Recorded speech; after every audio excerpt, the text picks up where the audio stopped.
जफर भाई, 24 जून को कौसा के अंदर जो शिमला पार्क पे नूरबाग हॉल है, वहाँ पे all India Muslim personal law board की तरफ से सरकार ने जो वक्फ संशोधन बिल को लेके मतलब जो काला कानून बनाई है उसके खिलाफ एक जनसभा होने जा रही है। तो क्या कहना चाहोगे उस जनसभा को लेके आप? अस्सलाम वालेकुम, नमस्कार। मैं मोइन भाई बहुत दिनों के बाद आज आपके साथ बात करने का मौका मिला। आपने जो कहा कि 24 तारीख को all India Muslim personal law board की तरफ से मंगलवार को रात 7 बजे से लेकर के 10 बजे तक नूरबाग हॉल शिमला पार्क में जो प्रोग्राम होने जा रहा है वक्फ बिल को लेकर के, उसके लिए मैं बताना चाहता हूं शहर के सभी लोगों को या आपके चैनल के माध्यम से जितने भी लोग सुन रहे हैं कि आप लोग उसमें बड़ी से बड़ी तादाद में आइए। बहुत ही दुख की बात है कि हमारा देश जो एक लोकतंत्रात्मक देश है, कभी एक टाइम देश के स्वतंत्रता सेनानी भारत रत्न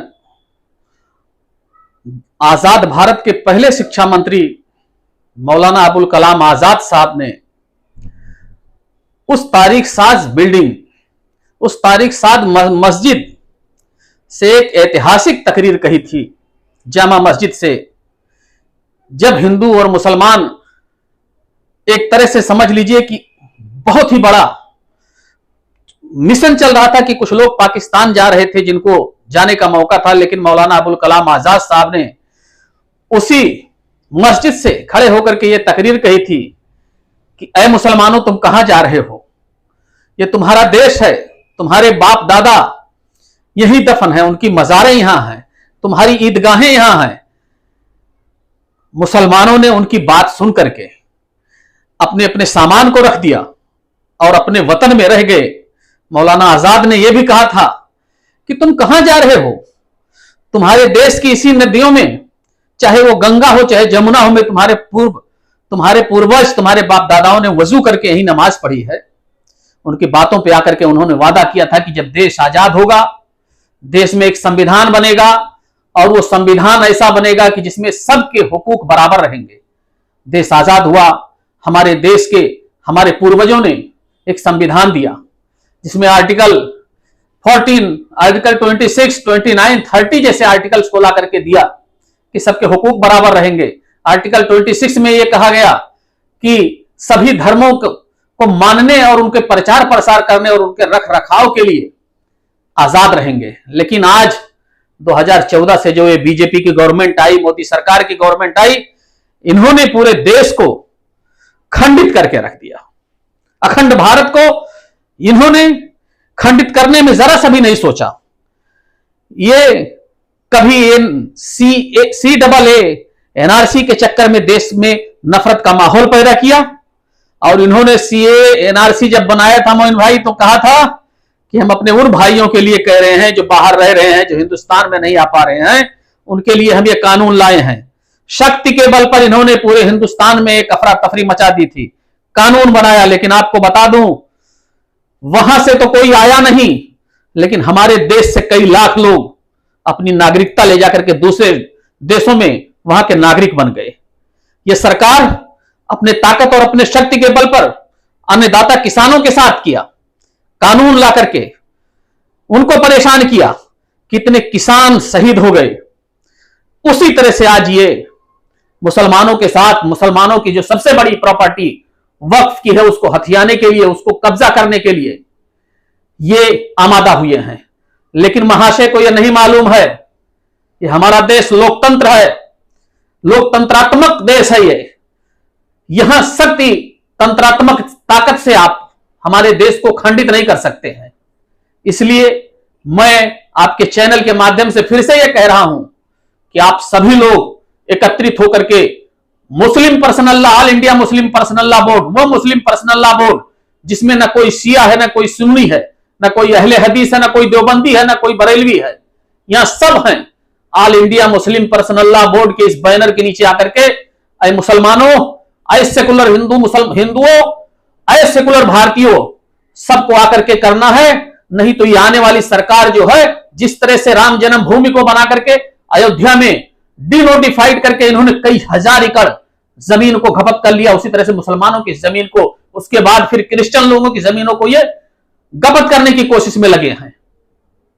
तो आप ये जो 24 जून को जो सरकार ने जो कानून बनाई है मुस्लिम वक्फ बिल को लेके, उसके खिलाफ जो प्रोग्राम होने जा रहा है, उस प्रोग्राम को लेके आप लोगों से क्या अपील करना चाहेंगे? सबसे पहले आपने अभी एक वर्ड कहा कि मुस्लिमों के वक्फ बोर्ड के लिए, ये सरकार क्या कह रही है मोइन भाई? मुस्लिम वक्फ बोर्ड ला रहे हैं, मुस्लिम के हित के लिए बोर्ड लाए हैं। आपको ये शायद मालूम होगा कि माइनॉरिटी फंड को इन्होंने कट करके, हमारे बच्चों के स्कॉलरशिप को कट करके आज ये कह रहे हैं कि हम ये जो जमीन हम लेंगे, इससे जो पसमानदा मुसलमान हैं उनकी हम हिफाजत करेंगे, उनकी मदद करेंगे। आप माइनॉरिटी बजट दीजिए, आप बच्चों के लिए स्कॉलरशिप दे दीजिए। हद तो ये है, आपके चैनल के माध्यम से मैं बता दूं, कहते हुए शर्म आती है, ये जो बिल पेश कर रहे हैं लोकसभा में, एक भी मुसलमान सदस्य इनके पास नहीं है लोकसभा में कि जिसको ये बिल दे दें। बात करते हैं मुसलमानों की हिमायत की, इनके पास ना तो लोकसभा में महिलाओं की बात करते हैं, इसमें हम महिलाओं को ला करके रखेंगे, रहने दीजिए, हमारी शरीयत जो हमको कह रही है हम उसी हिसाब से रहेंगे। महिलाओं की बात कर रहे हैं, इनके पास लोकसभा, राज्यसभा या पूरे हिंदुस्तान के जितने भी राज्य विधानसभा हैं, एक भी महिला सदस्य, वो क्या नाम है, विधायक विधायिका नहीं है इनके पास। बात करते हैं मुसलमान औरतों की, आप देखे होंगे बिल्किस बानो की हत्यारों को इन्होंने फूल माला पहना करके ये दिया, सौगाते मोदी, और आज कह रहे हैं मुस्लिम औरतों की हिफाजत करेंगे। शर्म में डूब जाना चाहिए इनको। अच्छा जफर भाई, अभी कुछ महीनों के बाद महानगर पालिका के चुनाव होने जा रहे हैं, बहुत जल्द उसकी तारीखों का ऐलान भी हो जाएगा, चुनावों की तारीखों का। तो क्या लगता है, मतलब आपकी भी जो पार्टी है, लोगों का ऐसा कहना है कि बहुत सारे जो नगर सेवक आपकी पार्टी को छोड़ के दूसरे राजनीतिक दलों में जो शामिल हो गए, उससे आपकी पार्टी जो कहीं ना कहीं कमजोर हो गई है। आपको क्या लगता है कि ये जो आगामी मनपा का चुनाव होने जा रहा है, उसमें आपकी पार्टी की क्या भूमिका होगी? कितनी सीटें मतलब मजबूत पोजीशन पे रहेगी, या फिर आपको क्या लगता है क्या नतीजा आ सकते हैं? नतीजा क्या, देखिए हमारे नेता डॉक्टर जितेंद्र अहवाल साहब, आपको मालूम है कि पिछले कारपोरेशन इलेक्शन में पूरे महाराष्ट्र में सबसे ज्यादा कारपोरेटर्स लेकर के जीता करके ये आए थे। लेकिन अभी तो कम हो गए ना। काहे के लिए कम हो गए हैं? तो कई नगर सेवकों ने उनका साथ छोड़ दिया। देखिए नगर सेवकों की बात हो या मुमरा के, काफी लोग उनका साथ छोड़ के दूसरी पार्टियों में शामिल हो गए। ठीक है, लोकतंत्र है, लोकतंत्र में सबके पास अपना अपना चुनाव करने का होता है। किसी की कुछ मजबूरियां रहती हैं, किसी की कुछ बातें रहती हैं, उस पर हम नहीं करेंगे। लोकतंत्र है हर आदमी का, हर आदमी का अपना अपना आजादाना ख्याल है कि जहां चाहे वहां लड़े। रही बात जो आप कह रहे हैं, हमारे कलवा मुमरा की जनता हमारे नेता डॉक्टर जितेंद्र अहवाल साहब को 1 लाख वोट से, लगभग 1 लाख वोटों से जिता करके भेजा है, वही जनता है आने वाले कारपोरेशन के चुनाव में जितेंद्र अहवाल साहब के साथ है। जफर भाई, आप एनसीपी शरद पवार गुट के कलवा मुमरा विधानसभा के प्रवक्ता हैं, तो वहीं दूसरी तरफ अगर हम बात करें एनसीपी अजीत दादा पवार की जो पार्टी है, उसके जो कलवा मुमरा विधानसभा के प्रवक्ता हैं डॉक्टर शाह, उनका एक बयान हाल ही में सोशल मीडिया पे काफ़ी वायरल हुआ था, जिसमें उन्होंने कहा था कि सैयद अली भाई साहब हो या शमीम खान, उनको अपने वो जिस पार्टी में शामिल है वो छोड़ के अजीत दादा पवार की पार्टी में शामिल हो जाना चाहिए, ऐसा उन्होंने कहा था। इस पर आप क्या कहना चाहेंगे? मोइन भाई, हमारे शहर के ही डॉक्टर शाह साहब हैं, जो आप बता रहे हैं कि वो उस पार्टी के प्रवक्ता हैं, उन्होंने कहा था, तो पार्टी प्रवक्ता मैं भी हूँ एनसीपी शरद पवार साहब का कलवा मुमरा विधानसभा का, तो मैं उनको ये बताना चाहता हूँ कि देखिए, पार्टी में जाना आना कोई मामूली चीज़ नहीं होता है। मैं बताया कि जिस आदमी का नाम वो ले रहे हैं सैयद अली भाई साहब, सैयद अली भाई साहब उस घराने से हैं कि उन्होंने हमेशा अपने वसूल और अपने जवाबित के लिए हमेशा काम किया है। आज पूरा मुंबई शहर क्या, पूरे आलम इस्लाम में उस घराने की इज्जत है।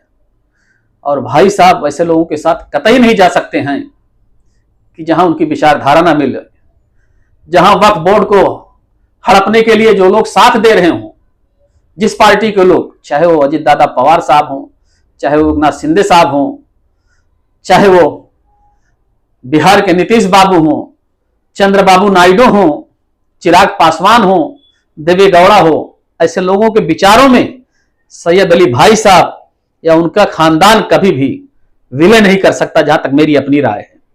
रही भाई शमीम खान साहब की, शमीम खान साहब जितेंद्र आह्वान साहब के एक बेबाक और निडर कार्यकर्ता हैं। उन लोगों ने ये कहा कि उनको काम करना है, छोड़ करके चले आए। मैं ये चैनल के माध्यम से कह रहा हूं आपके कि कई करोड़ों की बात हो रही है कि बजट आया। बजट किस लिए आता है, कहां से आता है? आपको भी मालूम है कि हमारे यहां कई तरह की पंचायतें हैं। यहां जो हम बैठे हैं कारपोरेशन है, महानगर पालिका है। महानगर पालिका के बजट के ऊपर कारपोरेटर का हक होता है। रही बात दिलाने और दिलाने लेने की, अगर कोई नेता मंत्री उनके सपोर्ट में होता है तो उनको बजट वो उस हिसाब से दिला सकता है। रही बात जो शासन से निधि आई है, वो किसी नगर सेवक के नाम से निधि नहीं आती है। वो अगर निधि आती है तो उस विधानसभा के नाम से आती है, जो कलवा मुमरा विधानसभा के नाम पे होगा। वो काम की जिम्मेदारी वहां के एमएलए का होता है। उस काम की रिस्पॉन्सिबिलिटी, उस काम का दायित्व देखने का, सुनने का वो एमएलए का होता है, कारपोरेटर का नहीं होता है। क्योंकि जब भी कोई क्वेश्चन और आंसर अगर पूछा जाएगा विधानसभा में अगर रहेगा तो वहां का एमएलए जाकर के क्वेश्चन और आंसर करेगा, नगर सेवक नहीं करेगा। रही बात, ठीक है, सरकार जब रहती है किसी की, मैं बोला नहीं कि आपसे कि मैं आज जद पे हूं तो इतना खुशगुमान ना हो, मैं आज जद पे हूं तो इतना खुशगुमान ना हो, चिराग सबके बुझेंगे हवा किसी की नहीं। इतना बदगुमानी नहीं करना चाहिए। लोग इसी नेता डॉक्टर जितेंद्र आह्वान साहब के पास जाते थे, बजट लेते थे। आज जो लोग उनके अगेंस्ट में बोल रहे हैं, उनके जबान में उस वक्त ताले लगे थे, क्योंकि वहां बजट मिलता था, काम करते थे। इतना बदगुमान नहीं होना चाहिए कि किसी के खिलाफ जाकर के कोई गलत अल्फाज या गलत चीजें बोले। शमीम खान साहब एक के बारे में मैं बता दूं कि शमीम खान साहब एक निडर और बेबाक लीडर है।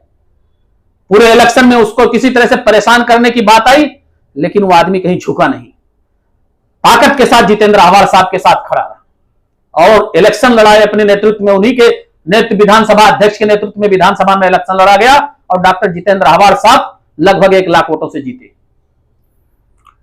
जफर भाई, मेरा आखिरी सवाल ये रहेगा आपसे कि इन दिनों एवीके कंपाउंड के अंदर मतलब जिस तरीके से कार्रवाई हो रही है मुंबई हाई कोर्ट के आदेश के ऊपर, तो ये जो पूरा मामला है, ऐसा बताया जाता है कि मतलब वो विवादित ज़मीन थी और हाई कोर्ट में उसकी सुनवाई हो रही थी और हाई कोर्ट का ये जजमेंट आया है कि कुल टोटल 17 इमारतों पे कार्रवाई होनी चाहिए और कार्रवाई हो भी रही है।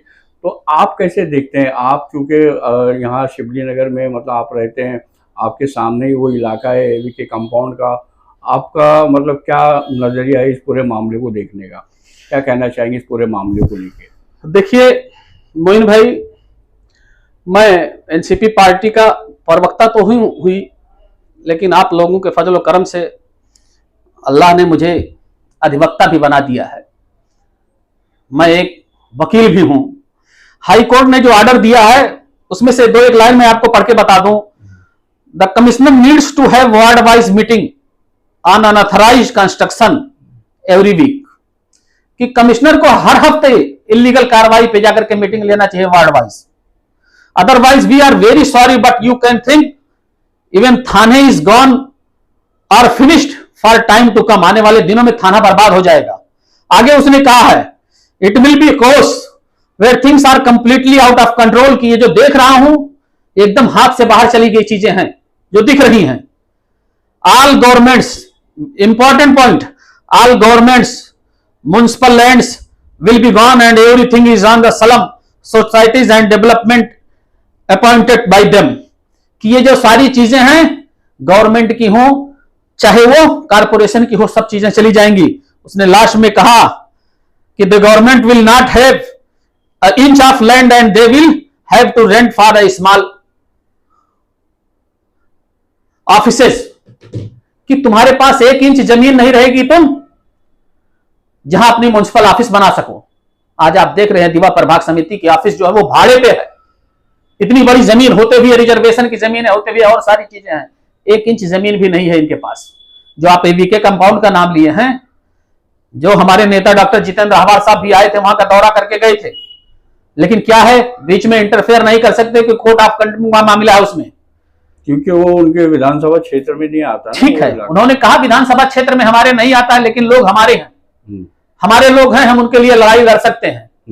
लेकिन क्या किया जाए, जब जब चाहे वो जिस क्षेत्र का नगर सेवक रहा हो, उसने जहां जहां गलत जमीनों पे काम हुआ उसका लेटर देख लीजिए आप होगा, लेकिन कारपोरेशन के लोगों ने नजरअंदाज किया। कुछ भ्रष्ट अधिकारी ऐसे थे कि वो बोलते थे कि लेटर आने दो, जाने दो, किसी से नहीं कोई मतलब, तुम चलो काम करो। आज उसका नतीजा है कि हमारे गरीब लोग भुगत रहे हैं। मैं तो सबसे पहले यही कहूंगा हाई कोर्ट के आपके चैनल के माध्यम से और भी जिस तरह से कोई भी सूत्र है उनके माध्यम से कहना चाहता हूं कि एक दिन में ये बिल्डिंग नहीं बनी है, कई महीने लग गए हैं बिल्डिंग बनाने में। कारपोरेशन कार्रवाई के नाम पर आकर के लोगों को सिर्फ पैसा लेकर के और चली जाती थी। अगर इस तरह की जमीनें थी, जब आप जानते थे तो आप बुनियाद नहीं भरने दिए होते। आप बुनियाद अगर भरने दिए, कई महीनों के बाद काम हुआ, उसके बाद ये गरीब जनता आज परेशान है, रोड पे है, बारिश में कहां जाए, उनके बच्चे रोते भी लगते हैं। सबसे पहले कार्रवाई अगर किसी के ऊपर होनी चाहिए तो कारपोरेशन के अधिकारियों के ऊपर, उन्हीं की वजह से ये सब हुआ है। अच्छा, ये जो नगर सेवक उनका साथ छोड़ के गए, उससे अहवार साहब के ऊपर मतलब फर्क पड़ा है कि नहीं, मतलब उनकी जो वो कमजोर हुए हैं ये या नहीं, आपको क्या लगता है? देखिए, किसी के व्यक्तिगत चले जाने से पार्टी का कुछ नहीं होता है, लोग आते हैं चले जाते हैं, विचारधारा पे कोई असर नहीं होने वाला है। कितने लोग आए कितने लोग चले गए तो क्या पार्टी वहीं की वहीं रह गई।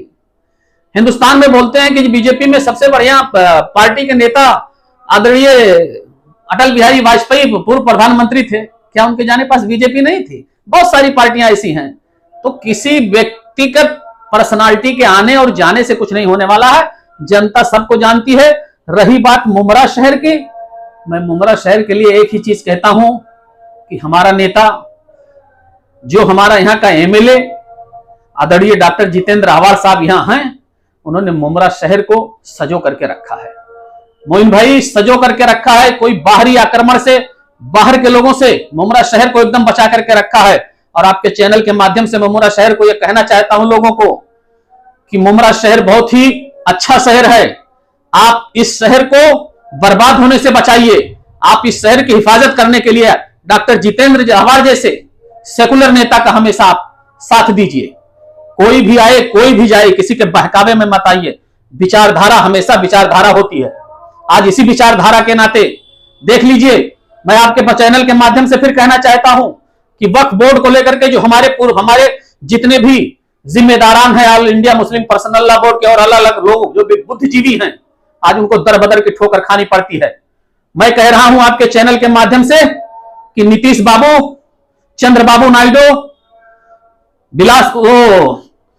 पासवान जी, अजीत दादा पवार साहब, एकनाथ शिंदे जी, ये सब जो लोग जो मिल करके जाकर के बीजेपी को मजबूत किए हैं, मैं इनसे कह रहा हूं कि आने वाले इलेक्शन में आपसे जनता जाकर के जो मुसलमान वोट, जो सेकुलर वोट आपको दिए हैं, कि जाकर के आप हमारे लिए फलाह की काम करेंगे, बहबूदी की काम करेंगे। आपका एक वोट जाकर के बीजेपी की तरफ से हमारे इस वक्फ बिल को हमारे खिलाफ वहां जाकर के आप लोगों ने जो वोट दिया है, इसकी पूछ और ताछ होगी।